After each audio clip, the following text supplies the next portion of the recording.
Well, I'm out here getting ready to start this. Everything seems to be running good. I just got done oiling the chains up. The main chain. There's only 3 chains besides the main chamber apron. Got one that drives the pickup. It goes back and drives. Actually, there's a drum in the bottom of the baler. I think that drives the pickup head because you got, comes out of the gearbox, drives this shaft, goes over, and drives a sprocket off the other side of the shaft that's driving this drum, and then this is driving the pickup head. So, and I guess I didn't need a chain. I tried videoing that yesterday and I knocked my phone over and didn't realize it, but I cut one link. I took buzzed one of these off so I could take this piece out because I thought the chain was stretched. Well, when I went to put it back on, it wouldn't come anywhere near. I had to put the 2 half links in that I bought, which made it the exact same length that it was, and now it's tightened up. I guess I should have realized it sooner. That bearing's been out for a while. And that's why I couldn't tighten that chain up, because that shaft is pulled forward and putting all the slack into the chain. So, I don't know how long I've been running it with that bad bearing. All I know is the last time I ran it, it got hot. And this is what my hay is here right now. It really doesn't smell bad. And it looks like hell because it's been out in the sun for an extra week getting bleached. And we probably had about 3/4 of an inch of rain. But I really don't think it hurt this that bad. I mean, I guarantee I put this out in the pasture for the heifers or something, they're gonna eat it. They'll pick through it, they'll clean it up. So this ain't that bad. That piece up there, I normally bale that up for bedding, and it's probably gonna be bedding now. And it ain't any worse shape than this, but it is a lot weedier. And then the strip down there, same thing. You know, some of it, like I said, I could probably, if I need to feed for the heifers for the summer, you know, they can pick through it in the pasture. So, I guess all I can do now is get started. Looks like rain, but there ain't nothing in the forecast. There is, shows some over towards Michigan on the radar, but I don't know if it's going north of us or what it's going to do. But the 10-day shows good through this rest of this week, so shouldn't be getting any rain. Yeah, I gotta get this closed up and then we'll get started.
Kicked up since I raked this, messing up my windrows.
that's it. Just thought I'd show how these balers tie and dump a bale. But there's tighter bales than I thought they were. This one's a little on the light side. It ain't quite a full bale. But, well, like I say, it just seems like I'm getting more bales than I should be getting. Ain't really no adjustment to how dense to make these bales. All you do is how much of a dense area you want on the outside of the bales, but they're packed with solid bales. I guess just because it got rained on, it changes something in the hay and just doesn't, it packs different than green hay does. So, well, I suppose I better get up home and get stuff cleaned up around. Got severe weather watch until 11 o'clock tonight. If we're gonna get anything, just looked at the radar, it's still over towards Cleveland. But there's a band from about Cleveland south. It looks like it's gonna go south of us. And then there's another one on the lake going north.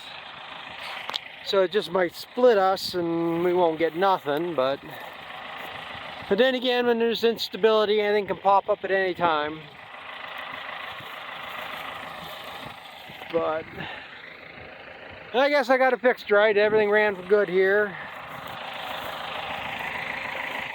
It does rain. I'm gonna need to go back to hauling manure. I'm gonna go back to plowing, get that done. So I guess that's gonna be it for today. So thanks for watching, and we'll catch you on the next one.